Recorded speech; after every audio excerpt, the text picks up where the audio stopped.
اللهم صل على سيدنا محمد يا رب صل وسلم دائما ابدا على حبيبي.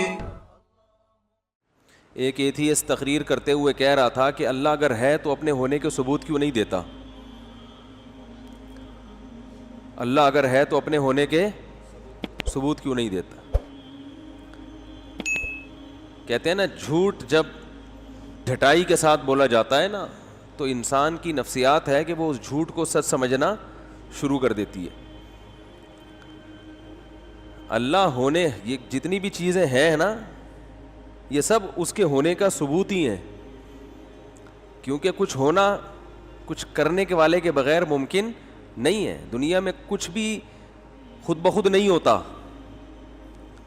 یعنی ان کا مقصد یہ تھا کہ ہر چیز جو ہے اس کے ہونے کا ثبوت ہے, اس لیے ہم اس کو مانتے ہیں. جس چیز کے ہونے کا ثبوت نہیں ہے ہم اسے نہیں مانیں گے. تو بھائی جو جن چیزوں کے ہونے کا ثبوت ہے نا ان کا ہونا اللہ کے ہونے کا بھی ثبوت ہے, کیونکہ ان کا ہونا اس کی علامت ہے کہ ایک اصول ہے جسے ساری دنیا مانتی ہے کہ کچھ کیے بغیر کچھ ہوتا نہیں ہے, اور چھوٹے موٹے کام کرنے کے لیے کوئی کرنے والا ہونا ضروری ہے. اتنے بڑے بڑے کام دنیا میں کسی کرنے والے کے بغیر ہو گئے, پورا انسان پیدا ہو گیا, انسان پیدا ہو گیا بھائی. یہ انسان کا ہونا یہ خود اس کی علامت ہے, یہ ہوا نہیں ہے, اسے پیدا کیا گیا ہے, یہ بنایا گیا ہے, اس کو ڈیزائن کیا گیا ہے.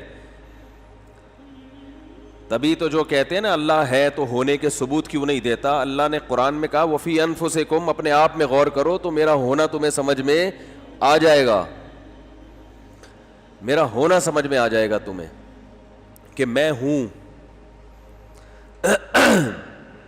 تو یہ لوگ تو بالکل ہی فارغ ہیں عقل سے, ان کی ہر دلیل میں انہی کا جواب موجود ہے. ایک نے دعویٰ کیا کہ حضرت عیسیٰ نام کا کوئی پیغمبر دنیا میں نہیں آیا, عیسیٰ نام کی کوئی شخصیت معاذ اللہ آئی نہیں ہے. یہ سب مذہبی اسکالرز کی بنائی ہوئی باتیں ہیں, اور کسی تاریخی کتاب میں عیسیٰ ابن مریم کا کوئی ثبوت نہیں ملتا. وہی بات یاد رکھیں, جھوٹ بولو اتنی ڈھٹائی کے ساتھ کہ اگلے کو یقین آنا شروع ہو جائے. تو میں نے جیسے اس کا کلپ سنا میں نے کہا اس پاگل سے کوئی پوچھے کہ کوئی ہسٹری ایسی ہے جس میں قبل قاف میم کے علاوہ کوئی اور حوالہ لکھا ہو ہے؟ نہیں یاری بات. ہم کہتے ہیں 2020 میں یہ کام ہوا, تو کیا مطلب عیسیٰ ابن مریم کو بیس بنا کے کہتے ہیں نا کہ ان کے بعد سے 2020واں سال چل رہا ہے. جس شخصیت کو ہر ہسٹری کی بیس بنایا گیا ہو کہ اس سے پہلے یا اس سے بعد میں یہ کام ہوا, اسی شخصیت کو کیا کر دیا غائب, اور کہہ رہے ہیں کہ ہسٹری میں کوئی ثبوت نہیں ملتا. ہمارے حضرت مفتی رشید احمد صاحب بڑے خاندانی عالم تھے, ایک بات بہت زیادہ کہا کرتے تھے کہ اہل باطل کے پہ رد کے لیے اسٹڈی زیادہ نہیں چاہیے, مطالعہ زیادہ نہیں چاہیے, دماغ میں ایک عدد کھوپڑی کا ہونا کھوپڑی میں ایک عدد دماغ کا ہونا ضروری ہے. سمجھ رہے ہیں, کھوپڑی میں ایک عدد دماغ کا. ان کی اپنی باتوں میں ان کے جوابات ہوتے ہیں, یہ کبھی کسی ایک دعوے پر یہ رکتے نہیں ہیں, ان کی اپنی باتوں میں تضاد. تبھی تو قرآن کے الفاظ دیکھو, لو کان من عند غیر اللہ لوجدوا فیہ اختلافا کثیرا. قرآن کہتا ہے اگر یہ اللہ کے علاوہ کسی اور کا کلام ہوتا, غلط کلام ہوتا, جھوٹا کلام ہوتا, اس میں آپس کی آیتوں میں بہت اختلاف ہوتا, ٹکراؤ ہوتا. جب ہم یہ آیت پڑھتے تھے اس وقت ہمیں اس کا مطلب سمجھ میں نہیں آتا تھا کہ بھائی معاذ اللہ جھوٹا آدمی بھی تو کنٹینیو ایک بات کہہ سکتا ہے اور آپس میں ٹکراؤ نہیں ہو سکتا. بھائی جو غلط دعویٰ کرے وہ A to Z غلطی کرتا رہے اور اس کو چینج نہ کرے, یہ ممکن ہے نا؟ سوال سمجھ میں نہیں آ رہا تو جواب کہاں سے سمجھ میں آئے گا؟ مجھے ٹیکنیکل آپ لوگوں نے بنایا ہے. پہلے میرے بیان ہوتے تھے رونے دھونے والے, اصلاحی, یہ کرو وہ نہیں کرو. یہ تو لوگوں سے الجھ کے نا ہم خود ایک سائنسدان کی طرح سے دماغ بن گیا ہے ہمارا. میرے پہلے آپ بیان جو ہوتے تھے نا 2000 میں, 1999 98 میں, ایسے جذباتی بیان ہوتے تھے, جنت پہ جہنم پہ لوگ جوش میں آتے تھے, رونا دھونا اور یہ سب. لیکن جب ہمیں لوگوں میں چلے پھرے نا, اندازہ ہوا کہ ان کی تو سیٹنگ ہی کیا ہے لوگوں کی کیا سیٹنگ ہی کیا ہے, آؤٹ ہے. کچھ نظریات ہی ٹھیک نہیں ہے, کانسیپٹ ہی کلیئر نہیں ہے. اگلے کو جنت پہ یقین ہی نہیں آ رہا تو کیا خوش ہوگا جنت پہ؟ وہ کہے گا یار یہ ایسی بنائی ہوئی چیزیں ہیں, ہورے ایسی, بس مولویوں نے لوگوں کو بیوقوف بنانے کے لیے ہوروں کے چکر میں ڈال دیا. سیاسی بیانات ہیں تو مذہب بھی لوگوں کو ایسی سیاسی باتیں کر کر کے موٹیویٹ کرتا ہے. بعض گوروں نے لکھا نا رسول اللہ صلی اللہ علیہ وسلم کے بارے میں کہ ہم ان کو نبی تو نہیں مانتے لیکن معاشرے کے ایک بہت بہترین انسان تھے, معاشرے کو انہوں نے صحیح لائن پہ لانے کے لیے موٹیویٹ کیا, موٹیویشن کے لیے کچھ چیزیں انہوں نے اپنی طرف سے بیان کر دی. یعنی بہت اچھے انسان تھے اور وہ چاہتے تھے کہ ایک معاشرے کی اصلاح ہو جائے. تو انہوں نے کہا کہ جب تک جنت جہنم کا کانسیپٹ نہیں ڈالا جائے گا معاشرہ سدھرے گا نہیں. تو بہت نائس پرسن تھے وہ بس. حالانکہ ہم اس دعوے کو کفر سمجھتے ہیں. نائس پرسن کہہ دینا آپ کی شان کے لیے کافی نہیں ہے, یہ تو آپ کی توہین ہے. آپ نائس پرسن سے اوپر کی چیز ہیں. وہ کیا ہے؟ خدا کے بھیجے ہوئے پیغمبر, سفیر, تمام انسانوں کی ہدایت کے لیے سلیکٹڈ, گاڈ کی طرف سے انتخاب ہوا ہے آپ کا. اور جو کہیں گے وہ خود نہیں کہہ رہے بلکہ کون کہہ رہا ہے؟ وہ خدا کہہ رہا ہے آپ کی زبان پہ. تو جو بہت ہی اچھے قسم کے انگریز ہیں نا وہ کہتے ہیں ویری گڈ, نائس پرسن. تبھی وہ ایک گورے نے کتاب لکھی ہے نا تاریخ 100 انسانوں کے بارے میں کہ جو دنیا میں بہت ہی جن کا اثر پڑا ہے دنیا کے اوپر, ان میں سب سے زیادہ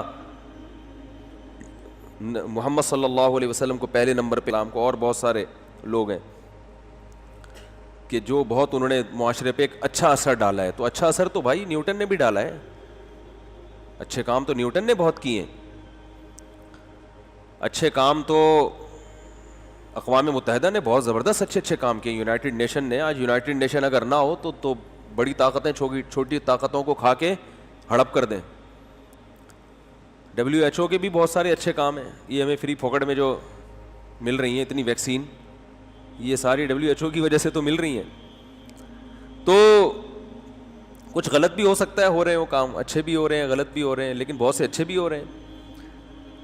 تو رسول اللہ صلی اللہ علیہ وسلم کی جو دعوت ہے نا میرے بھائی, وہ بالکل ہی منفرد دعوت ہے, وہ بالکل ہی ایک الگ بات ہے. اور اس کو قبول کیے بغیر, اس کو مانے بغیر آپ انسان کے بچے بن ہی نہیں سکتے. دیکھو میرے بیانات ہوئے نا, ذاتی مکان کوئی ضروری نہیں ہے. بہت دفعہ میں یہ بیان کر چکا ہوں کہ اب دنیا مسافر خانہ ہے ذاتی گھروں میں. یہ اینٹ میری ذاتی ہے, یہ دیوار میری ذاتی ہے, یہ میری پرس. کیا ہوتا ہے یار, کرائے پہ بھی وہی فائدہ ہے جو, ارے گھر اپنا ہو یا کرائے پر ہو, رزلٹ دونوں کا ایک ہی ہے.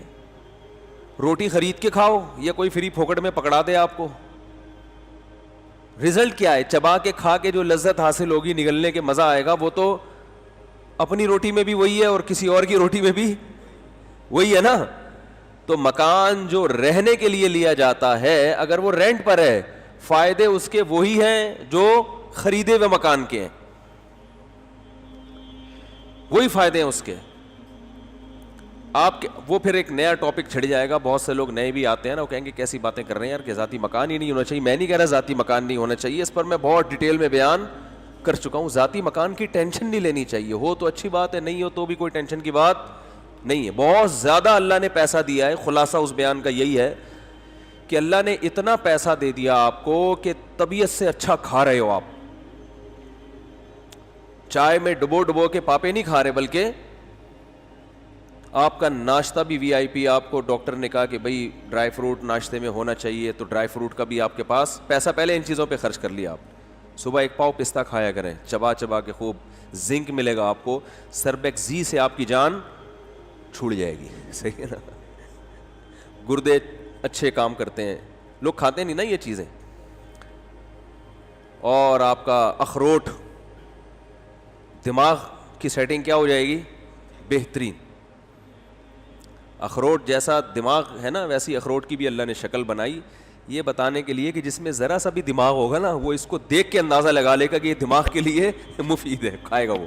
بالکل دماغ جیسا ہے نا, کھوپڑی اور اندر سے نکلتا ہے دماغ کی طرح.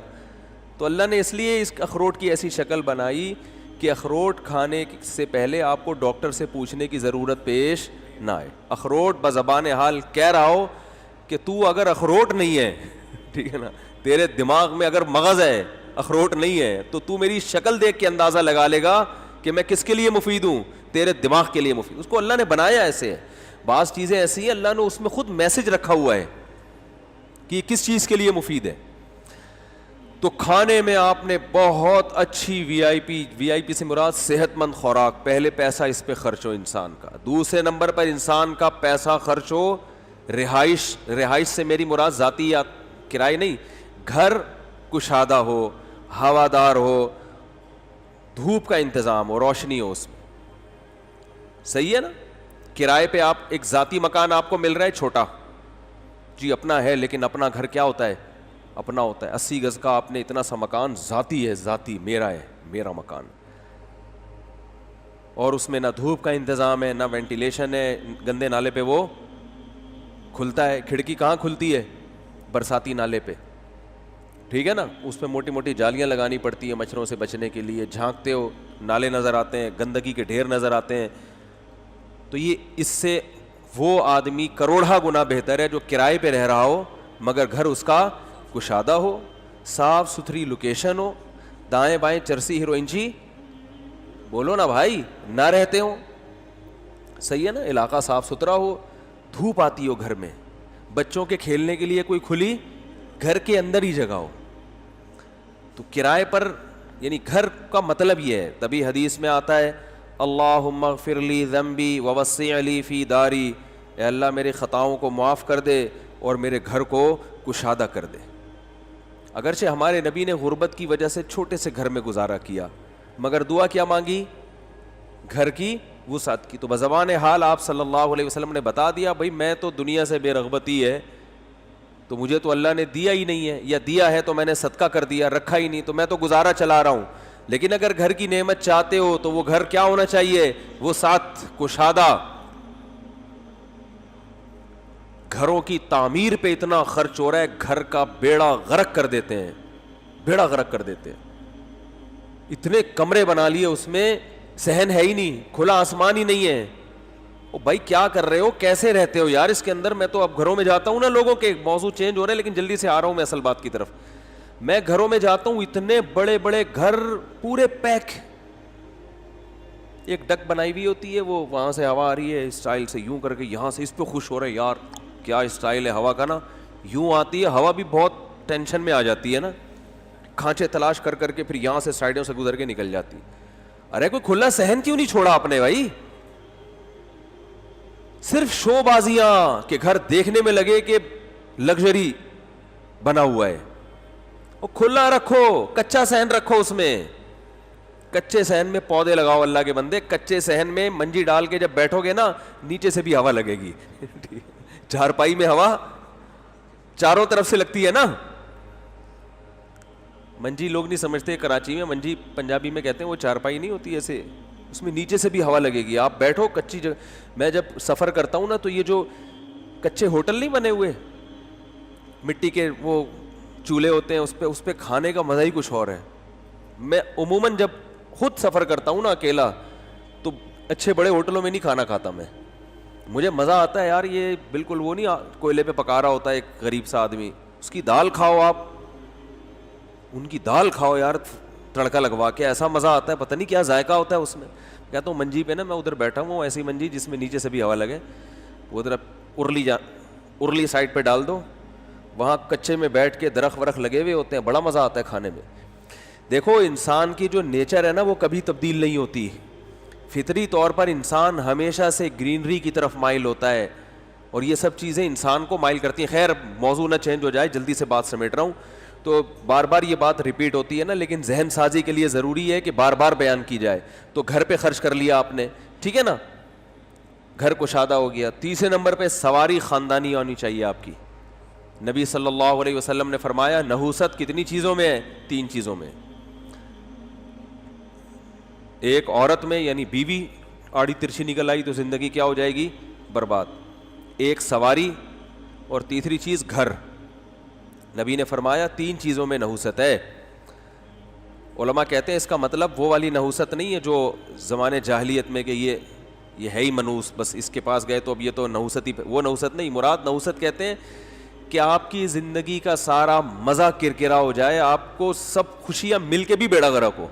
جیسے بہت سے لوگ ہیں نا آڑی ترچھی عورتیں ان کو ملی، کہتے ہیں یار دنیا کی ہر نعمت ہے، اس کے باوجود بھی سکون زندگی میں نہیں. عورت بد اخلاق ہے، 1.5 فٹ کی زبان ہے اس کی، اینٹ کا جواب پتھر سے دیتی ہے، تمیز سے بات ہی نہیں کرتی. ایسی بات جو میرا بیان نہیں سن رہی تو ان ہوتی ہے نا ایسی، تو سکون کیا ہو جاتا ہے؟ بد اخلاق کو بہت ہی آڑی ترچھی ہو جائے نا، ہر بات کا ٹیڑھا مطلب لینا اور ٹیڑھا جواب دینا. اور تو نبی نے فرمایا 3 چیزیں ہیں، تو انہی 3 میں بتا دیا کہ ان کو پہلے فوکس کرو، یہ ڈنکی لے کر آؤ. سمجھ رہے ہو؟ بیوی میں خوبصورتی نہ دیکھو، وہ بات کی چیز ہے، پہلے کیا ہے اس کا خاندانی ہونا دیکھو، ورنہ وہ بدتمیز ہوگی تو زندگی عذاب بنا دے گی. اور گھر کشادہ، سواری بول لو نا بھائی، خاندانی، مزہ آئے بیٹھ کے گاڑی میں، آپ نے دل چاہے چلاؤں میں. بعض گاڑی ایسی ہوتی ہیں دل چاہتا ہے چلانا. ابھی ہم تھر گئے تھے نا، میں کل گیا، کل رات میری تھر میں گزری ہے، کل نہیں سوری پرسوں رات. تھر ہم گئے تھے، پاک ایڈ ایک ٹرسٹ ہے، شاید نام سنا ہو آپ لوگوں نے. تو میں زیادہ نہیں جانتا تھا پہلے ان لوگوں کو، تو مجھے کچھ پتہ چلا یہ لوگ بہت دور دراز علاقوں میں کام کر رہے ہیں نا، بہت ہی پسماندہ علاقوں میں. تو مجھے تھوڑا سا دلچسپی ہوئی کہ یار شہر میں تو لوگ بڑے کام کرتے ہوئے نظر آتے ہیں، وہ بھی صحیح کر رہے ہیں، غلط نہیں کر رہے، لیکن اصل کام تو کہاں ہونے کا ہے؟ تھر میں اور ایسے دور دراز علاقوں میں، ریگستانوں میں جہاں لوگ جاتے نہیں ہیں. تو میں پہلے بھی انہی لوگوں کے ساتھ میرا جانا ہوا تھا، مجھے نہیں پتا تھا ان کا انٹرسٹ ہے، پہلے جانا ہوا تھا. تو ہم نے وہاں سیلاب زدگان کی مدد کے لیے نا بہت دور دراز علاقوں میں چاول تقسیم کیے تھے کھانے کے، وہیں بنا کے دیگیں بنا کے. تو مجھے بھی شوق تھا، میں نے کہا چلو ہم بھی تھوڑی سی خدمت بھی ہو جائے گی اور تھوڑا سا دیکھ بھی لیں گے دنیا میں کیا ہو رہا ہے. تو وہی لوگ دوبارہ میرا واسطہ پڑ تو پتہ چلے تو میرے شاگرد ہیں، مجھ سے پڑھے بھی ہیں یہ. تو میں ان کے ساتھ گیا پرسوں تھر، ڈرائیو میں نے خود کی، کیونکہ وہاں تھر میں جہاں ہم نے جانا تھا وہ وہاں سڑکیں نہیں ہیں، بہت ہی پسماندہ علاقے. 2.5 سے 3 گھنٹے ریت پہ گاڑی چلائی ہے ہم نے. تو اب وہاں ظاہر ہے یہ کاریں نہیں چل سکتی، تو وہ ایک پرانی سی گاڑی تھی ان کی پراڈو. تو جب اس کے ایکسیلیٹر پہ پاؤں رکھتے تھے نا تو مجھے اندازہ ہو گیا کہ یار صحیح گاڑی اللہ کی کتنی بڑی نعمت ہے، کیونکہ پرانی گاڑی تھی تو وہ ایسا زور لگا کے ایکسیلیٹر دبا رہے ہیں تو پھر وہ چل رہی ہے. تو اس وقت مجھے اندازہ ہوا کہ بھائی گاڑی صحیح ہونا کتنی بڑی اللہ کی نعمت ہے. پرانی گاڑی تھی تو خیر شکر ہے بند نہیں ہوئی، وہ ریت پہ تو وہی چلتی ہے. تو وہاں ہم گئے نا، اتنا پسماندہ علاقہ، ایسی شدید گرمی ریت میں، وہاں ٹینٹ لگا کے لوگ رہ رہے ہیں. میں نے وہاں لوگوں سے انٹرویو لی، ان کو اردو نہیں آتی، سندھی بولتے ہیں وہ، تو ترجمان تھے ہمارے پاس، کچھ سندھی مجھے بھی تھوڑی بہت تو آتی ہے. 80 سال سے وہاں بوڑھے لوگ، وہ کہہ رہے ہیں ہم نے کبھی شہر نہیں دیکھا. میں حیران تھا بھائی تمہیں یہاں رہنے کی ضرورت کیا ہے؟ لیکن بس اللہ نے ہر جگہ کو آباد کرنا ہے، ہر جگہ انسان ہے. تو وہاں ان لوگوں نے ماشاءاللہ کنویں بنائے تھے، ان پہ موٹریں لگائیں. پہلے کنویں ہوتے تھے بہت دور دور، اس میں اونٹ کے ذریعے پانی کھینچتے تھے، ہفتے بعد لوگوں کی باری آتی تھی. تو انہوں نے وہاں ٹرسٹ نے ماشاءاللہ موٹریں لگائیں، سولر پلیٹیں لگائیں. ان پلیٹوں کے ذریعے کیا ہو رہا ہے کہ موٹریں چل رہی ہیں، لوگوں کو لوگ بہت دعائیں دے رہے تھے اس ٹرسٹ کو نا. اور پھر وہاں پر خوراک، اور پھر کوئی ڈاکٹر گئے تھے وہاں، ڈاکٹروں نے لوگوں کا چیک اپ کیا. کچھ مچھر بہت زیادہ، ابھی بارشوں میں بہت ملیریا پھیلا ہے وہاں پہ. تو مجھے بڑا اچھا لگا. اچھا یہ لگا کہ یار چلو ہمارے ہاں الحمدللہ کتنے لوگ ہیں جو انسانیت کی ایسے خدمت کر رہے ہیں. مکان بنائے وہاں لوگوں کے لیے، مسجدیں بنائی ہیں، مکتب بنائے ہیں، مدرسے بنائے ہیں، ابھی اسکول بھی بنا رہے ہیں وہاں پہ. تو میں ویسے آپ لوگوں سے ایک ہمدردانہ اپیل کرتا ہوں، یہ میرا ذاتی ٹرسٹ نہیں ہے، ان لوگوں کے ساتھ تعاون کریں. مجھے بہت زیادہ اعتماد آیا ان لوگوں کے اوپر. تو نمبر کیا ہے ابھی، وہ پھر ہم وہ ویب سائٹ پہ ٹرسٹ کا جو نمبر ہے نا وہ انشاءاللہ اس کا اگر کوئی کلپ بنتا ہے تو شارٹ کلپ میں وہ ڈسکرپشن پہ نمبر اس کا ڈال دیں گے. تو خیر میں جب وہاں سے واپس آیا نا تو مجھے یہ جو جھگیوں والے ہیں نا یہ ایسے لگ رہا ہے جیسے بحریہ ٹاؤن میں رہ رہے ہیں. حقیقت بتا رہا ہوں آپ کو, جب میں نے وہ دیکھا نا وہاں کے حالات, دھوپ سے جھلس کے سیاہ ہو گئے ہیں وہ لوگ. ہم رات کو سوئے ریگستان میں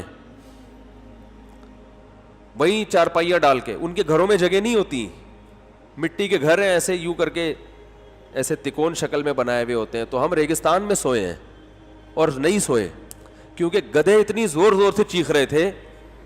گدھے وہاں ہول سیل کے حساب سے, کیونکہ وہ سفر کرتے ہی گدھوں پر ہیں, گدھوں کے علاوہ ریت پہ کیسے سفر کریں گے بھائی. تو میں گدھے کی بھی ویلیو کا اندازہ ہوا کہ یار ہم گدھوں کو اتنا برا بلا کہتے ہیں. تو وہ کیا ہم سب 7-8 ساتھی تھے جب ہم رات کو, انہوں نے اچھا رات کو گرمی نہیں ہوتی, رات کا موسم اچھا ہوتا ہے وہاں ریگستان میں. تو ہم جب رات کو لیٹے مچھردانیاں لگا کے, مچھردانیاں بھی تقسیم کی انہوں نے وہاں پہ. تو وہ جو ایک گدھا پہلے اسپیڈ سے بولنا شروع کرتا, پھر دوسرا اس کو دیکھ کے, پھر تیسرا اس کو دیکھ کے, جہاں جہاں تھر میں گدھے تھے سب کو سگنل, ایسا لگ رہا تھا وہ سگنل کے کھمبے ہوتے ہیں نا وہ لگائے ہوئے انہوں نے. تو مخصوص ہم لوگ ایک بھی ہم میں سے رات کو سویا نہیں ہے, لیکن وہ گھوڑے بیچ کے سو رہے تھے وہاں گاؤں کے لوگ, وہ اس کے عادی تھے, وہ گدھے ودے سے وہ کیونکہ عادت ہو گئی ان کو. تو خیر مجھے اندازہ ہوا کہ بھائی اللہ کا شکر ہے یہ پاکستانی جو ہے نا ہمارے, یہ کم نہیں ہے, یہ کہاں کہاں پہنچتے ہیں, دیکھو کام کرتے ہیں. تو خیر بات یہ چل رہی تھی کہ نبی نے, یعنی گاڑی سواری اچھی, بائک ہے تو بائک اچھی ہونی چاہیے, ٹھیک ہے نا, گاڑی ہے تو اللہ نے بائک کے پیسے دیے تو بائک اچھی خرید لو, گاڑی کے پیسے دیے تو گاڑی خرید لو, زیادہ اچھی گاڑی کے پیسے دیے تو کیا کر لو بھائی زیادہ اچھی. تو کسی کو بہت اچھی گاڑی میں دیکھا کرو نا تو یہ نہ کیا کرو یار اس کو دیکھو عیاشی کر رہا ہے, آپ اس کو بولو یار یہ آدمی دنیا کو مسافر خانہ سمجھتا ہے, اس کو پتہ ہے جو چیز استعمال میں آ گئی نا وہ تو فائدے میں ہے, جو استعمال میں نہیں آئی, دیکھو جو دنیا کو مسافر خانہ نہیں سمجھتا وہ کنجوس ہوتا ہے, وہ پیسہ بچاتا ہے, وہ خرچ نہیں کرتا ہے. اگر آپ کسی عالم کو دیکھ رہے ہو بہترین گاڑی میں گھوم رہا ہے, اس کا مطلب بھائی یہ پیسہ کیا کر رہا ہے, خرچ کر رہا ہے. ورنہ جس کے دل میں دنیا کی محبت ہوتی ہے وہ پیسہ بچاتا ہے کہ کل کام آئے گا. اور جو دیندار ہے کہتے ہیں کل کس نے دیکھی بھائی, ابھی نبی کی حدیث ان کے سامنے ہوتی ہے کہ یقول العبد مالی مالی, انسان کہتا ہے میرا مال میرا مال. آپ صلی اللہ علیہ وسلم نے فرمایا وَهَلْ مِن مَالِكَ إِلَّا مَا أَكَلْتَ فَأَفْنَيْتَ, فرمایا تیرا مال صرف وہ ہے کھا کے ختم کر دیا, اور لبستا فَأَبْلَيْتَ, پہن کے پرانا کر دیا. جو استعمال میں آ گیا وہ کس کا مال ہے, آپ کا, اور جو استعمال میں نہیں آ رہا وہ آپ کا نہیں ہے, وہ آپ کے وارثوں کا ہے. وہ کس کا ہے بھائی, وہ وارثوں کا ہے. تو یہ بولا کرو یہ جو مکان ہے نا یہ میرے بچوں کا ہے, یہ نہیں بولا کرو میرا مکان ہے. بحریہ ٹاؤن میں آپ نے کروڑوں کی انویسٹمنٹ کر کے مکان بنا لیا, اپنے لیے نہیں بنایا, اس خوش فہمی میں آپ نہ رہیں. آپ نے تو 40 50 45 80 70 سال کی زندگی ہو گئی, اب رہ کیا گیا, ہاتھی نکل گیا دم رہ گیا بھائی. لوگ کہتے ہیں نا ہاتھی نکل گیا دم رہ گئے. تو جو 45 50 سال گزر گئے, ہاتھی نکل گیا, اب کیا رہ گئی ہے, دم کے لیے آپ بحریہ ٹاؤن میں بنگلہ بنا رہے ہو یار, تو تھوڑی سی تو شرم آنی چاہیے نا. زندگی آپ نے آدھی سے, اور بحریہ ٹاؤن میں کم عمری میں تو بنگلہ بنا نہیں سکتا آدمی کہ آپ کہ میں تو 18 سال میں بنا رہا ہوں. 18 سال میں آپ اتنے فری ہونے کی کوشش, اتنا پیسہ 18 سال میں ہوتا نہیں ہے. ابا کا پیسہ ہوتا ہے وہ ابا کا, تو ابا آپ کے لیے بنانے تو الگ بات ہے. ابا اتنے نیک آج کل مارکیٹ میں ملیں گے نہیں, وہ اپنے لیے بنائیں گے. لیبل بچوں کا لگائیں گے, لیبل کس کا لگائیں گے. اصل میں ہم تو اب دنیا سے جانے والے ہیں, اصل میں ایکچولی اب ہم نے تو, اب تو میں ان بچوں کی خاطر یہ بنگلہ خرید رہا ہوں, ان بچوں کی خاطر. اس میں ابا سچے ہیں یا جھوٹے, اس سے یہ پتہ چلے گا کہ اگر ڈاکٹر ابا سے کہہ دے کہ کل آپ کا انتقال ہونے والا ہے, اللہ نہ کرے آپ کو ایسی بیماری لگ گئی ہے, تو دیکھیں اب بھی بناتے کہ نہیں بناتے. اگر اب بھی بنا رہے ہیں تو واقعی کس کے لیے, بچوں کے لیے, پھر ٹھیک ہے. لیکن ابا کے فوراً ارادہ کیا ہو جائے گا, چینج. پتہ چلا بچے ایک بہانہ تھے, لیبل بچوں کا تھا, بنا کس کے لیے رہے ہیں اپنے. ہمارے ایک دوست تھے کیا ہیں, تو وہ ہے تو بڑے, مگر ان کو بچوں کے کھلونے میں بڑی دلچسپی ہے. آج کل کھلونے بھی ایسے ٹیکنیکل قسم کے آ گئے ہیں کہ بڑے کا دل چاہتا ہے ان سے کھیلنے کا. حقیقت ہے نا, آپ کھلونے کی دکان میں ایسے ایسے کھلونے آئے ہوئے ہیں, وہ کیا کرتے تھے, میرے ساتھ ہی واپس آ رہے ہوتے تھے جامعہ سے, تو راستے میں اکثر کھلونوں کی دکان پہ رک کے نا, وہ کھلونے اتنے عجیب عجیب آ گئے ہیں. ڈرون آ گیا ہے بھائی بچوں کا, 20-22 ہزار میں وہ ملتا ہے ڈرون کیمرہ بچوں کے لیے. ہیلی کاپٹر اڑنے والے ملتے ہیں نا, ریموٹ سے آپ ہیلی کاپٹر اڑا رہے ہیں, وہ 20-22 ہزار کا تو خیر ان کے لحاظ سے بہت مہنگا تھا, لیکن یہ جو جہاز آتے ہیں اڑانے والے, یہ ہیلی کاپٹر, یہ تو مل رہے ہیں. تو بہت زیادہ کھلونے خریدتے تھے. میں نے ایک دن ان سے کہا کہ یار میں یہ حلفیہ کہہ سکتا ہوں کہ یہ کھلونوں پہ نا آپ لیبل بچوں کا لگا رہے ہو, مقصد کیا ہے, خود انجوائے کرنا. اور پھر یہ میرا تجزیہ نہیں, ان کے گھر والوں کا بھی یہ تجزیہ تھا کہ یار یہ کھلونے آپ بچوں کے لیے نہیں بلکہ کس کے لیے خرید رہے ہو, اپنے لیے. آپ کو ہیلی کاپٹر اڑانے میں کیا آ رہا ہے, مزہ.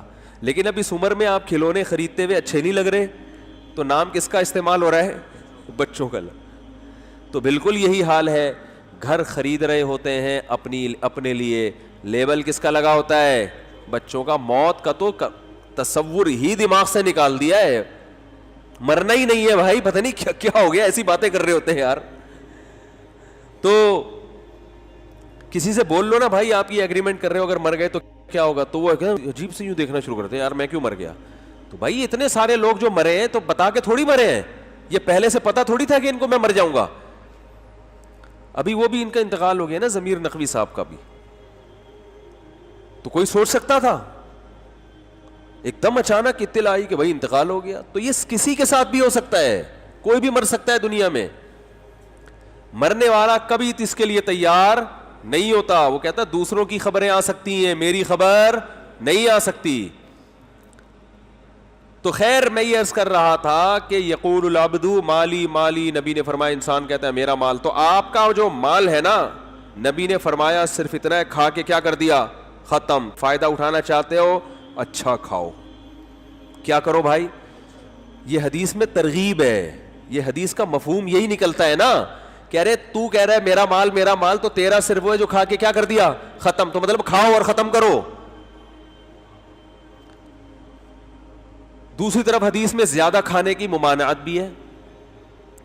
حدیث میں آتا ہے بدترین برتن جو بھرا جائے وہ انسان کا پیٹ ہے.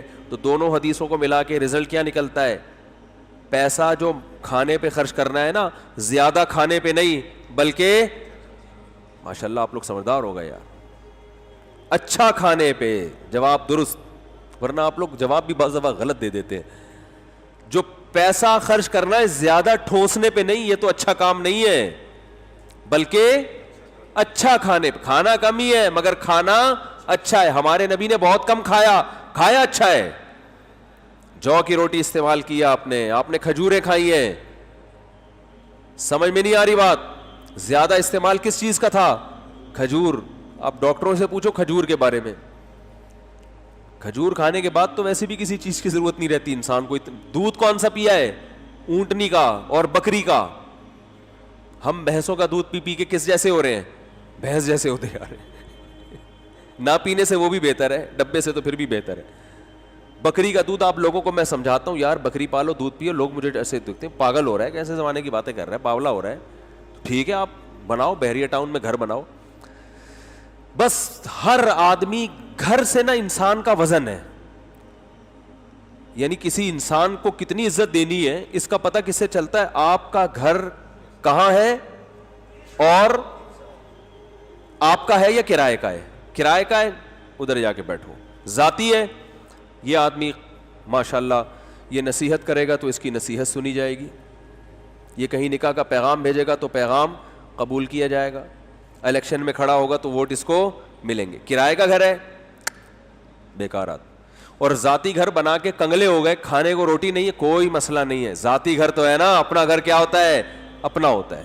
الو بنانے کے علاوہ یہ سب بیوقوف لوگوں کی باتیں ہیں. ابھی میں آ رہا ہوں, وہ ہندو کا میں ذکر کروں گا, پھر آپ کو بتاؤں گا میں کہنا کیا چاہ رہا ہوں. تو یہ ان چیزوں پہ یہ نہ کیا کرو مولانا صاحب مرغے کھا رہے ہیں, مچھلی کھا رہے ہیں, یار یہ تو ایسے دیکھو کیسے لوگ ہیں. یہ موسیٰ علیہ السلام نے مچھلی کھائی ہے نا. ارے موسیٰ علیہ السلام کو جب اللہ نے کہا نا خضر علیہ السلام کے پاس جا کے ملاقات کرو, اللہ میاں نے حضرت موسیٰ کو حکم نہیں دیا تھا کہ کہاں جاؤ, میرا ایک بندہ ہے خضر علیہ السلام, ان سے ملاقات کے لیے جاؤ. تو موسیٰ علیہ السلام جب ان سے ملاقات کے لیے گئے ہیں تو راستے میں کھانے کے لیے ٹفن میں کیا رکھا ہے؟ مچھلی. قرآن میں ہے وہ مچھلی زندہ ہو کے پانی میں چلی گئی تھی. تو اسی سے ان کو اندازہ ہوا کہ یہی وہ جگہ ہے جہاں اللہ نے کہا تھا کہ خضر علیہ السلام سے ملاقات ہوگی. تو وہ بھی راستے میں کیا لے کر گئے ہیں؟ فش. نہیں آ رہی بات؟ صحیح ہے نا. تو اچھی چیزیں کھاؤ بھائی. تو اگر اللہ نے پیسے دیے, نہیں تو جتنے ہیں, گٹکا نہیں کھاؤ, پان نہیں کھاؤ. ابھی ایک لڑکا ہے یہاں پہ خدمت کرتا ہے, گٹکے کھا کھا کے ایسے دانت کالے ہو گئے. مجھے کہنے لگا کہ ڈاکٹر, میں نے کہا دانتوں کی صفائی کرواؤ. کہہ رہے ڈاکٹر کہہ رہے 500 روپے لوں گا میں. تو میں نے کہا بہت کم لے رہا ہے, بہت کم پیسوں میں مان رہا ہے, یہ اچھا نہیں ہے. تو خیر, تو آپ صلی اللہ علیہ وسلم نے فرمایا جو کھا کے ختم, پہن کے پرانا کر دیا. تو اب ذاتی گھر ایک ایسی چیز ہے کہ جتنی انویسٹمنٹ ہوتی ہے اتنی استعمال نہیں ہوتی. سمجھ رہے ہو؟ آن کے آتا نہیں ہے. تو اس لیے میں کہتا ہوں جس کو اللہ نے بہت دیا ہے نا, گھر, اچھی بیوی, اچھا گھر, اچھی خوراک اور اچھا لباس اور بچوں کی اچھی تعلیم, ان چیزوں پہ خرچ کرنے کے بعد بھی اگر اتنا پیسہ بچتا ہے کہ ذاتی گھر خریدنے کی سکت ہے تو پھر لے لیں, آپ لے لیں, پھر کوئی حرج. اور صدقہ بھی, یعنی اللہ کے راستے میں خرچ بھی کرنے کی توفیق مل رہی ہے, وہ بھی تو ایک ہمارے یعنی جسم, یعنی ہماری زندگی کا لازمی حصہ ہے نا. صدقہ و خیرات بھی کثرت سے ہو رہے ہیں, سب کچھ نکال نکول کے بھی بہت کچھ بچ رہا ہے. تو اب کیا کریں, آپ ذاتی گھر خرید لیں, پھر خرید لیں, کوئی حرج نہیں ہے. بلکہ میں پھر بھی کہتا ہوں خریدیں بیچنے کے لیے, خریدیں, قیمت بڑی, پہنا دو کسی کو, وہ بھی کماؤ, کیا ہے. تو اس سے بےزتی بھی نہیں ہوگی آپ کی. لوگ کہیں گے نا, لوگ کہتے ہیں عزت نہیں ہوتی جب ذاتی گھر نہیں ہوتا نا, لوگ کہتے ہیں گھر ہے نہیں ہے, ہو آپ تو کسی کام کے نہیں ہو. تو بتا دو ہے, تو بھائی یہاں کیوں رہ رہے ہو؟ کہنے میں جہاں مرضی رہوں, ذاتی گھر بہرحال میرے پاس ہے. تو عزت کی وجہ سے نا لوگ کہتے ہیں کہ لوگ عزت نہیں دیتے اگر ذاتی گھر نہ ہو. لیکن فوراً جیسے قیمت بڑھے کسی کو بیچ دو, پروفٹ آئے گا اس کو کھاؤ, اس سے دوبارہ کیا کر لو. یعنی ذاتی گھر بھی بزنس کے لیے خریدو تو زیادہ بہتر ہے. لوگ کہتے ہیں نا بچے رول جائیں گے, تو بچے بھی نہیں رولیں گے. جب آپ مرو گے تو ان کے پاس ایک پراپرٹی ہوگی بزنس کے لیے. کیا خیال ہے؟ ورنہ یار 2-3 کروڑ دیواروں میں پھنسا کے اس میں رہنے کے مزے لینا, یہ کیا, میری تو ساڑھی عقل ہی نہیں آتا. ابے 2-3 کروڑ روپے آپ نے اینٹوں پہ پھونک دیے یار, جو نہ کھانے میں آ رہی ہے, نہ پہننے میں آ رہی ہے, رہنے میں آ رہی ہے. رہنے کا مطلب کیا ہے؟ یہ آپ کو دھوپ اور گرمی سے بچا رہی ہے. تو وہ تو کرائے اس سے کم خرچے میں بچا لیتی ہے نا. ارے تھوڑے پیسے مالک مکان کو دو, وہ بولو اس 2.5-3 کروڑ اس نے لگائے ہیں, آپ اس سے تھوڑے پیسے لے کے وہ فائدہ اٹھاؤ جو وہ اٹھانا چاہ رہا تھا. جب وہ 2.5-3 کروڑ روپے میں جو فائدے گھر کے ہیں وہ آپ کو ماہانہ کچھ چند ہزار کرائے میں مل رہا ہے, تو بہتر نہیں ہے کہ انویسٹمنٹ اس بے وقوف کو کرنے دو؟ فائدہ کون اٹھائے؟ کیا خیال ہے بھائی؟ اس کی انویسٹمنٹ سے فائدہ کون اٹھائے گا؟ آپ اٹھاؤ گے فائدہ. یہ زیادہ بہترین کام ہے. لیکن پھر بھی کوئی بنانا چاہے تو میں بات اصل کی طرف آتا ہوں. تو وہ ہندو ایک موٹیویشنل اسپیکر کا کسی نے کلپ مجھے بھیجا, اور مجھے یہ بھیجا کہ دیکھو مفتی صاحب جو بات آپ کہتے ہیں یہ ہندو بھی بالکل وہی بات کہہ رہا ہے. آپ کہتے ہیں کہ ذاتی گھر یہ ضرورت نہیں ہے اور اس پہ اتنا ٹینشن نہیں لینی چاہیے, یہ بھی قوم کو یہی سمجھا رہا ہے. میں نے کہا اچھا بھائی ماشاءاللہ بڑی خاندانی بات, ذرا سنتے ہیں. میں نے اس کا کلپ سنا تو اس نے یہ بات کہی, اس ہندو نے, کہ بھائی دیکھو کروڑوں روپے کی آپ انویسٹمنٹ کر کے اپنے آپ کو باؤنڈ کر لیتے ہو, سارا سرمایہ ادھر لگا دیتے ہو, تو گھر کا بنیادی مقصد کیا ہے؟ رہائش ہے نا. تو جب گھر کا بنیادی مقصد رہائش ہے تو آپ تھوڑا سا کرایہ دے کے اس میں رہ لو, اور باقی پیسے آپ کیا کرو؟ انویسٹ کرو, کچھ کماؤ. بس یہ اس کی موٹیویشن کا خلاصہ ہے. اس پہ لوگوں کے جو نیچے زیادہ تر لوگوں کے نیگیٹو کمنٹس تھے.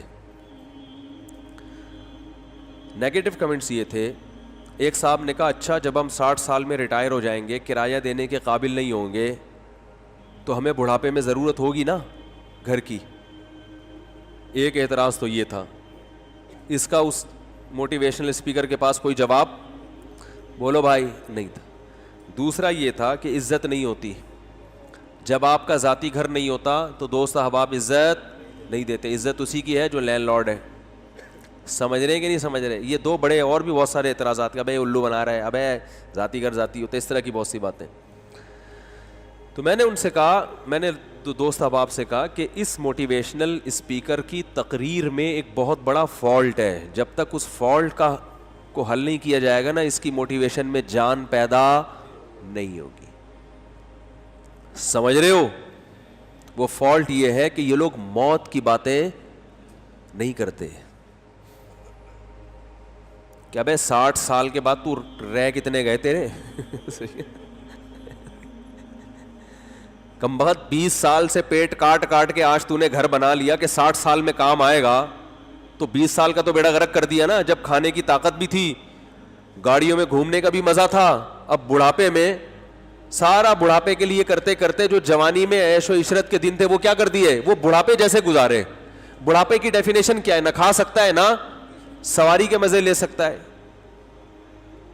بھائی گاڑی بھی نہیں بھگائے گا, بائکوں کی ویلیاں کا کون لگائے گا بڑھاپے میں؟ ویلیاں تو اچھی چیز نہیں, ایک مثال دے رہا ہوں. تو وہ جو 20 سال جو جوانی کے 30 سال کم از کم لگتے ہیں جوان آدمی رہتا ہے, وہ 30 سال تو بیڑا غرق کر دیا, پیٹ کاٹ کاٹ کے گھر بنائے کہ 60 سال میں سکون ملے گا. کہاں ملے گا سکون 60 سال میں؟ اب تو پتلی گلی سے نکلنے کا ٹائم شروع, اور وہ ویسے بھی جلدی نکلے گا کیونکہ 30 سال جو اس نے گھر بنانے کے لیے ٹینشن اٹھائی ہے نا, وہ ٹینشن تو بہت جلدی بوڑھا کر دے گی اس کو. لیکن ان موٹیویشنل اسپیکر کی تقریر میں آپ کو موت کا لفظ نہیں ملے گا, کیونکہ اگر یہ موت کی باتیں شروع کر دیں تو اگلا بولے گا تو بھائی ہمیں موٹیویشن کرنے کے لیے آیا, ڈرانے کے لیے آیا ہے. کیونکہ موٹیویشن تو ملتی امیدوں سے ہے, امیدیں نہیں بھائی اتنی جلدی مرنے والے نہیں ہے. دیکھا نہیں وہ 90 سال میں بھی زندہ تھا, وہ 80 سال میں, وہ 85 سال میں اس نے جو ہے نا وہ باڈی بلڈنگ کیا کرتا تھا. اس سے موٹیویشن ملتی ہے نا. اور مذہب باتیں کیا کرتا ہے, کل بھی مر سکتے ہو, پرسوں بھی مر سکتے ہو, ترسوں بھی. موت کا کوئی ہمیں نہیں پتا کہ مرنا, اللہ کے علم میں تو موت کا وقت متعین ہے, لیکن ہمارے لحاظ سے متعین نہیں ہے. تو موٹیویشن کہاں سے ملے گی بھائی؟ اور دوسری بات, آپ موت کو اگر سائڈ پہ لگا دو تو آپ کے لگانے سے موت سائڈ پہ ہوتی نہیں ہے. مسئلہ یہ بھی ہے. این ممکن ہے جو موٹیویشنل اسپیکر آپ تقریریں کر رہا ہے کل وہ آئے نہ سکے, آپ پوچھیں بھائی آپ نے ٹائم دیا تھا آئے کیوں نہیں, پتہ چلا جی اس کا انا للہ و انا الیہ راجعون. مائیکل جیکسن کا بہت بڑا پروگرام ہونے والا تھا 2007-2008. مجھے لڑکے بتاتے تھے مفتی صاحب مائیکل جیکسن کو اللہ نے بڑی عزت, اللہ تو نہیں کہتے تھے, وہ بڑی عزت ملی امریکہ میں, اس کا بہت بڑا شو ہونے والا ہے. اور ایسا شو, اتنے کروڑوں کے ٹکٹ بک چکے ہیں. اطلاعی کا مائیکل جیکسن ایک دن سوئے اور صبح پولیس بھی ان کو نہیں اٹھا سکی. سمجھ میں آ رہی ہو؟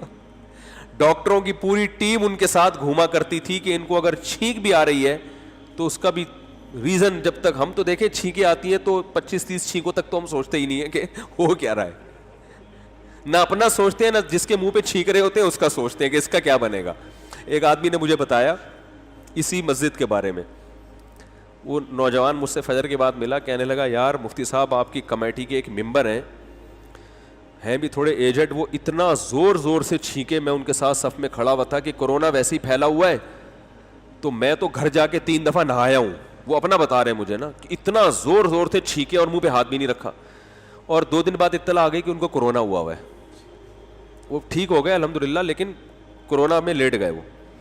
اب وہ بیچارہ کیا کر رہا ہے کہاں پر ہے کہ یار ایک تو چھینکے میرے منہ پہ, اوپر سے اتنا زور زور سے, اوپر سے پتا چلا کہ وہ کیا ہو گیا ان کو. تو ہمارے ہاں تو یہ حال ہے. مائیکل جیکسن کا ایسے تھوڑی تھا سسٹم. مائیکل جیکسن کو تو ایک دفعہ جب چھینکا ہے تو ڈاکٹروں کی ذمہ داری اگلی چھینک سے پہلے پچھلی چھینک کی رپورٹ آنی چاہیے کہ چھینکا کیوں تھا, کون سا کہاں فالٹ آیا تھا کہ جس کی وجہ سے اس کو چھینک آئی ہے. اتنا صحت کا خیال, ہاتھوں میں گلوز پہن کے تو مسافہ ہو رہا ہے کہ کوئی جرمز نہ شفٹ ہو جائیں. لیکن اللہ میاں نے کیا کیا, وہ اتنا بڑا پروگرام ہونے والا ہے. کہا جاتا ہے کہ زندگی میں امریکہ کی تاریخ میں سب سے بڑا پروگرام میوزیکل شو ہونے والا تھا. واللہ عالم یہ حقیقت ہے یا نہیں ہے, میں تو لوگوں سے ہی جو سن رہا ہوں بتا رہا ہوں, مجھے کوئی ریسرچ نہیں ہے اس پہ, لیکن کہا جاتا ہے کہ امریکہ کی تاریخ میں اس سے بڑا میوزیکل شو نہیں ہوا, اتنے ٹکٹ فروخت نہیں ہوئے تھے. اور مائیکل جیکسن نے جو ساری زندگی محنت کی نا جس عروج پہ پہنچنے کے لیے, اس عروج اور اس ترقی کو حاصل کرنے کا وہ مائیکل جیکسن کا کے لیے تاریخی دن تھا کہ آج میری ماں مائیکل جیکسن کی, میں اپنے روایتی انداز میں مائیکل جیکسن کی آواز کو میں یوں کہہ رہا ہوں کہ مائیکل جیکسن بزبان حال کہتا ہوگا کہ آج میری ماں اگر زندہ ہوتی تو کہتی کہ میں نے اپنے بچے کو جس مقصد کے لیے جنا تھا آج میں اپنے بچے کو اس مقصد پہ اس جگہ پہ دیکھ رہی ہوں. یہی ہوتا ہے نا کہ آج وہ دن ہے کہ میری روح خوش ہو گئی اور میں اپنے بچے کو جہاں دیکھنا چاہتی تھی تھرکتا ہوا ناچتا ہوا آج مجھے اپنا بچہ وہاں نظر آ رہا ہے. لیکن وہ بچہ مارکیٹ سے کیا ہو گیا؟ اب لوگ کہتے ہیں وہ مرا نہیں تھا, مارا گیا تھا. جو بھی تھا بھائی, یہ دنیا میں سب کے ساتھ ہوتا ہے, مرتے نہیں تو لوگ مار دیتے ہیں آ کے. دشمنیوں میں کچھ بھی تھا, وائرس سے مرا, بیکٹیریا سے مرا, یا ڈاکٹر نے غلط ٹیکا لگایا, یا کوئی کسی کو جیلیسی. تو جیلیسی بھی تو ساتھ ہی ہوتی ہے نا, جب آپ ترقی ہوتی ہے تو حسد بھی ساتھ ساتھ چلتا ہے. تو یہ تو دنیا میں ہمیشہ سے ہو رہا ہے اور ہوتا رہے گا, یہ چیزیں ختم تھوڑی ہوں گی. لیکن اللہ نے بتا دیا کہ بھائی کوئی بھی کسی بھی ٹائم پہ دنیا سے جا سکتا ہے, مارکیٹ سے کوئی بھی شارٹ ہو سکتا ہے. تو جب مائیکل جیکسن اپنی زندگی کے سب سے کامیاب ترین دن تک پہنچنے سے 2 دن پہلے مر سکتا ہے, 24 گھنٹے پہلے مر سکتا ہے, تو موٹیویشنل اسپیکر جو آپ کو اتنے بتا رہے ہیں یہ یوں ہو جائے گا پھر یوں ہو جائے گا, اگلے دن پتہ چلا وہ اللہ نہ کرے ایکسیڈنٹ ہوا اور مارکیٹ سے کیا ہو گئے, شارٹ ہو گئے. اس لیے بھائی ان کی تقریروں میں دم نہیں ہے, بات صرف وہی ہے جو اللہ نے کی ہے قرآن میں وَمَا الْحَيَاةُ الدُّنْيَا إِلَّا مَتَاعُ الْغُرُورِ, یہ دنیا کی زندگی دھوکے کے علاوہ کچھ بھی نہیں ہے, یہ جھوٹ ہے, یہ ایسی نہیں ہے جیسی نظر آ رہی ہے. اس دنیا کو آخرت کا ذریعہ بنا لو تو یہ دنیا بھی ٹھیک ہے, ذریعہ نہیں بناتے تو سب جھوٹ ہے, دھوکے کے علاوہ کچھ بھی نہیں ہے. میں بار بار ایک حدیث بیان کرتا ہوں, بہت دفعہ بیان کیا, آپ ممکن ہے بور ہونا شروع ہو جائیں, لیکن میں بیان کرنے سے بور نہیں ہوتا, کیونکہ وہ ایسی حدیث ہے نا کہ جو میں سمجھانا چاہ رہا ہوں وہ حدیث 2 اور 2 4 کی طرح سمجھا دے گی آپ کو. اسلام ترقی سے نہیں روکتا آپ کو, اسلام نا امیدی, جو موت کا بار بار بتایا جاتا ہے نا, مرو گے مرو گے مرو گے, اس کا مقصد آپ کو مایوس کرنا یا نا امیدی پھیلانا یا عمل سے روکنا نہیں ہے.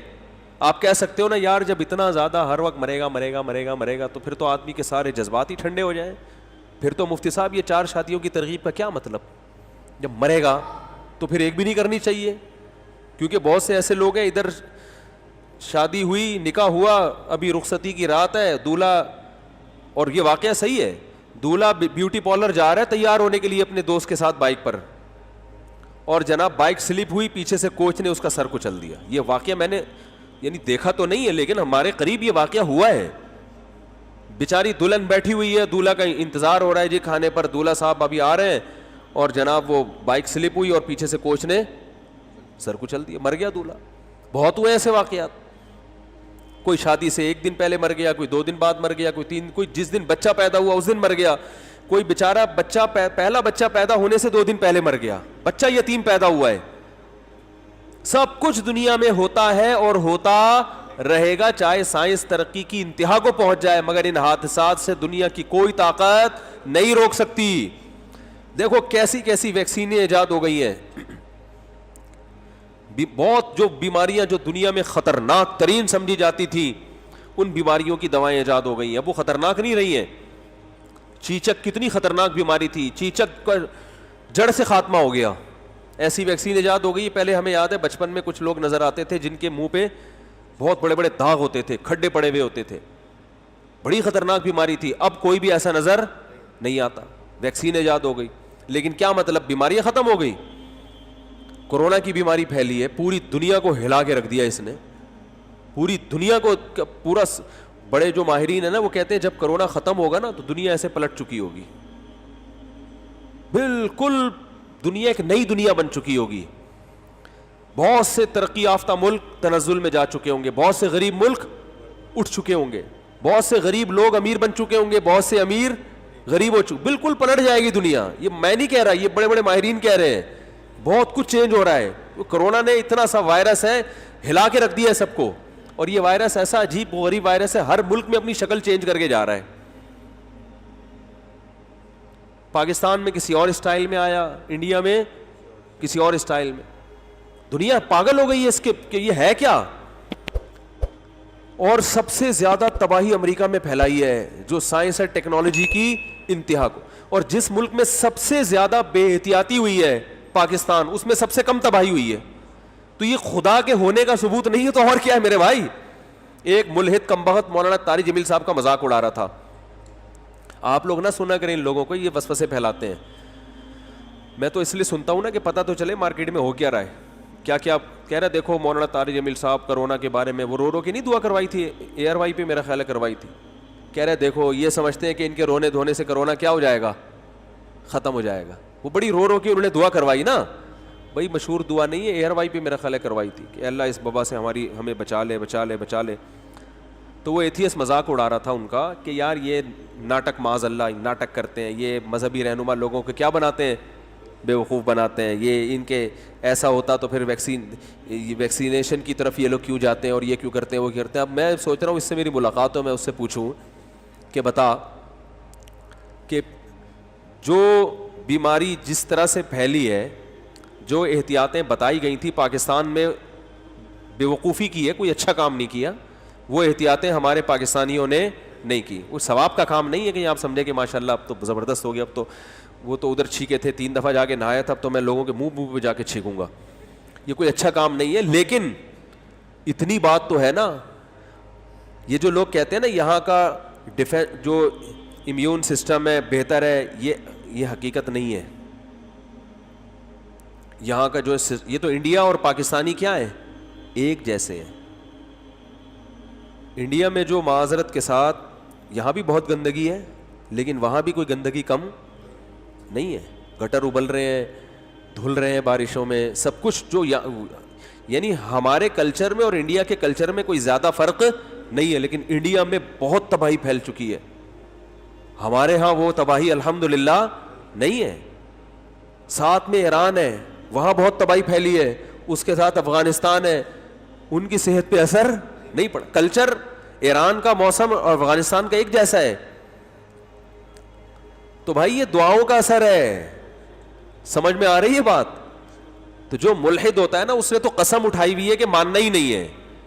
تو بہت ممکن ہے بھائی یہاں جس طرح سے دعائیں مانگی گئی ہیں وہاں وہ لوگ تھوڑی دعائیں مانگتے ہیں. تو ہمارے اتنا کچھ ہونے کے باوجود بھی ہم بچے ہوئے. اس میں میں سمجھتا ہوں بہت زیادہ دخل کس چیز کا ہے, دعاؤں کا. دعاؤں کا دخل ہے بہت زیادہ. تو خیر, تو اب کیا مسئلہ ہے, دیکھو میرے کیا بات چل رہی تھی یار, جلدی بتائیں بات کیا چل رہی تھی.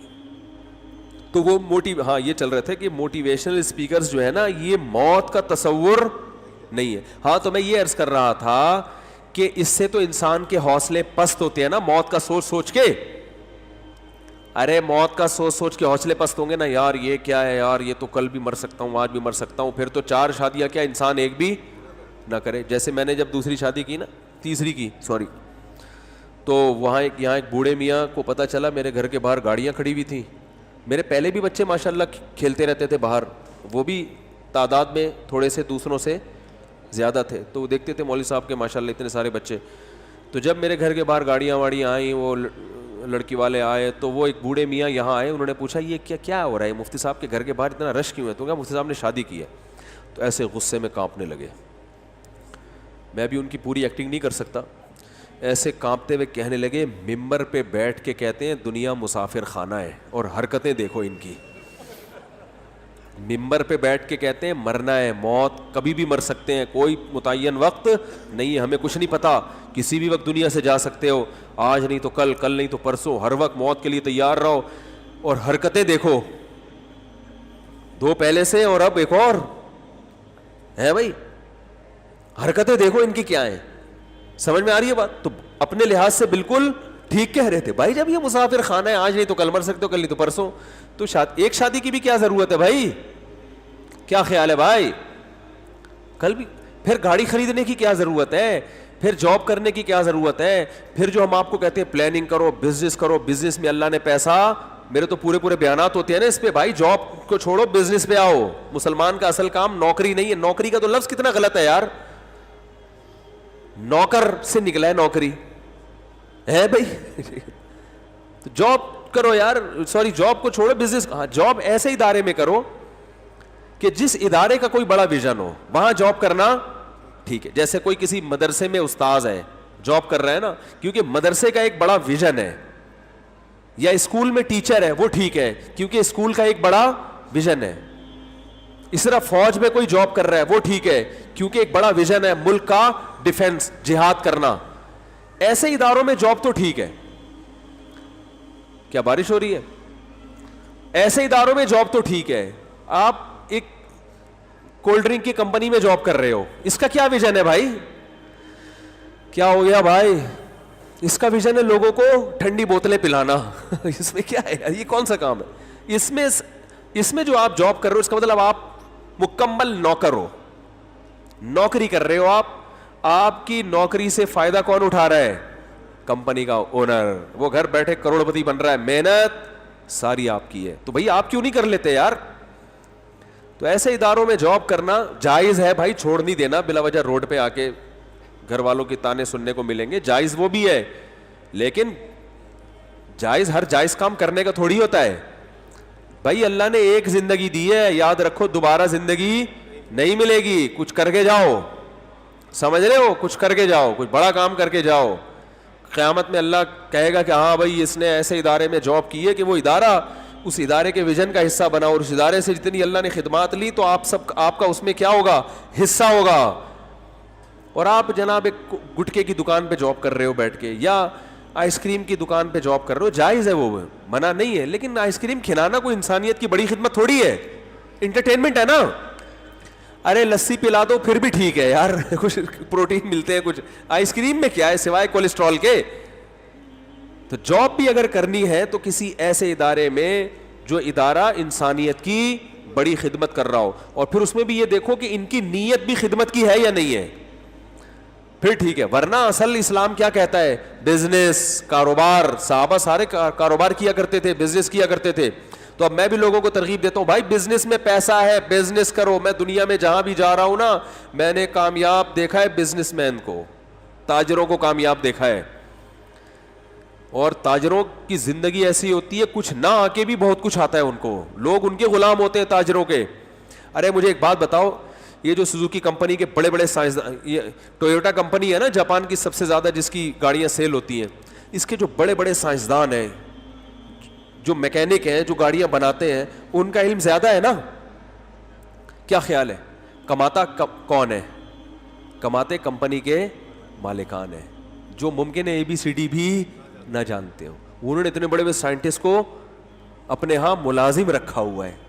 تو پتہ چلا بزنس کرنے والا وہ اس سائنسدان سے بولو نا آگے نکل گیا. آپ بزنس کرو گے نا, ڈاکٹر آپ کی ملازمت کریں گے, آپ کا اپنا ہاسپٹل ہوگا. آپ MBBS کرو گے تو کسی ہاسپٹل میں کیا کرو گے؟ آپ جاب کر رہے ہوگے. وہ بھی ٹھیک ہے, چلو اچھا کام ہے انسانی کی خدمت, لیکن میں ایک مثال سے سمجھا رہا ہوں. خیر, تو آپ کہہ سکتے ہیں مفتی صاحب آپ خود بھی تو پیسے کمانے کی ترغیب دیتے ہیں, اور آپ خود بھی تو شادیوں کی بھی ترغیب دیتے ہیں, اور بچے پیدا کرنے کی اس سے بہت اسپیڈ کے ساتھ ترغیب دیتے ہیں. ترغیب تو سب لوگ دیتے ہیں, لیکن آپ کی اسپیڈ تھوڑی سی بولو بھائی زیادہ ہے, ٹھیک ہے نا. اور تو یہ سب چیزیں جب دنیا مسافر خانہ ہے, مرنا ہے, اور یہ ہے, تو کیا ضرورت ہے ان بکھیڑ. تبھی ہمارے بہت سے دیندار لوگ جو دین کی طرف مکمل آتے ہیں اپنے خیال کے مطابق, تو وہ رہبانیت کی طرف چلے جاتے ہیں.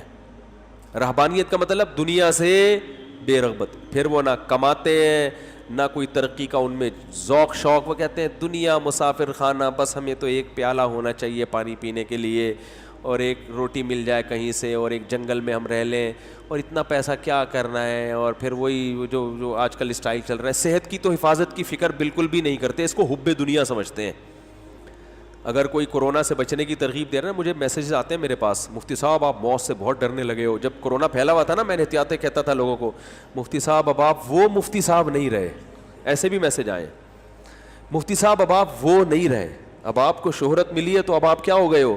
موت سے ڈرنے لگے ہو, اب آپ چینج ہو گئے ہو, اب آپ لوگوں کو کرونا اللہ کے بجائے کرونے سے ڈرا رہے ہو آپ. اس طرح کے بہت آتے ہیں میرے پاس میسج. تو تصور یہ بن چکا ہے جو دیندار بنتا ہے کہ دنیا رہبانیت ہے, دنیا سے کیا ہے دور, ترقی نہیں کرنی. بعض تو انگلش سیکھنے کو حرام سمجھتے ہیں, اب تک انگلش سیکھنے کو سمجھتے ہیں کہ یہ آدمی کیا ہو گیا, ماڈرن ہو گیا ہے. ارے گراؤنڈ ریئلٹی ہے بھائی, آپ کے سیکھنے نہ سیکھنے سے کچھ نہیں. بین الاقوامی زبان کیا بن چکی ہے, آپ دنیا میں کہیں بھی جاؤ گے انگلش کے بغیر آپ کا گزارا نہیں ہے. تو اب آپ نہ سیکھ کے خود پیچھے رہ جاؤ گے, دنیا کو کوئی نقصان نہیں ہوگا اس سے, آپ پیچھے رہ جاؤ گے. آپ اپنی اولاد نہیں پوچھے گی آپ کو تھوڑے دنوں میں, وہ کہے گی ابا نے ہمیں کچھ سکھایا ہی نہیں, بس یہ سکھائیے دنیا مسافر خانہ, مسافر خانہ, مسافر خانہ. تو اب سوال یہ پیدا ہوتا ہے کہ موٹیویشن بھی ملے, ترقی بھی ہو, لیکن دنیا کو ہم مسافر خانہ بھی سمجھے. تو اس کا صرف ایک طریقہ ہے جو اسلام کے علاوہ کسی کے باپ کے پاس اس کا جواب بولو بھائی نہیں ہے. اسلام کے علاوہ جتنی موٹیویشن ہے نا وہ دنیا کی محبت سکھاتی ہے, لالچ سکھاتی ہے آپ کو. وہ کیا سکھائے گی آپ کو؟ لالچ, ہوس. موت کو نہیں آنے دیں گے درمیان میں, بلکہ آپ کو موٹیویٹ کریں گے ابھی آپ نے زندہ رہنا ہے, نہیں مرنا آپ نے. بلکہ کینسر کا مریض جس کو ڈاکٹر نے کہہ دیا نا تو نے کل مرنا ہے, اس کو بھی تسلی, نہیں یہ تو ایسا ہی ہے, آپ نے لڑنا ہے اس کینسر سے, ہمیں پتہ ہے آپ جنگ جیت جاؤ گے, آپ لڑو گے. تو وہ تو موت کے اگینسٹ چلتے ہیں, جو ظاہر ہے گراؤنڈ ریئلٹی کے خلاف ہے, زمینی حقیقت کے خلاف ہے یہ بات. اور جو زمینی حقیقت کے خلاف بات کرے نا یہ تو جھوٹ بولتا ہے, اور جھوٹ زیادہ عرصے چلتا نہیں ہے.